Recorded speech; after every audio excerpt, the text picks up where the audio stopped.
দালানে থাকাদের সমান সুযোগ পাবে নিম্ন আয়ের মানুষের সন্তানেরা। করাইলের দোয়া মাহফিলে তারেক রহমান বললেন, কথা দিলে কথা রাখে বিএনপি। আমরা চাই দালানে যে থাকে তার সন্তান যেমন শিক্ষার সুবিধা পাবে, ঠিক একইভাবে করাইল বস্তিতেও যেই মানুষগুলো থাকে তাদের সন্তানরা একইভাবে বিদেশি ভাষা যাতে শিখতে পারে।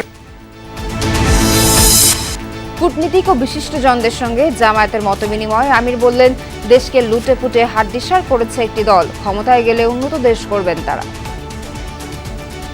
আমরা যুবকদেরকে আহ্বান জানাবো, কাজ তোমাদের শেষ হয়নি, জাস্ট বিগিনিং।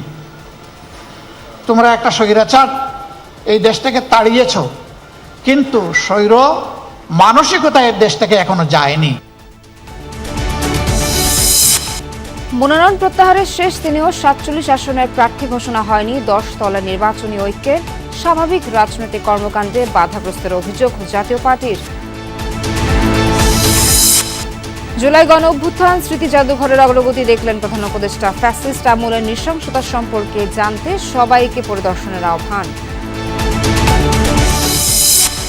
কাল সরকার প্রধানের কাছে পে স্কেলের প্রতিবেদন জমা দেবে বেতন কমিশন। দ্রব্যমূল্য ও বাস্তবতা বিবেচনায় রাখা হয়েছে সুপারিশ, জানিয়েছেন অর্থ উপদেষ্টা।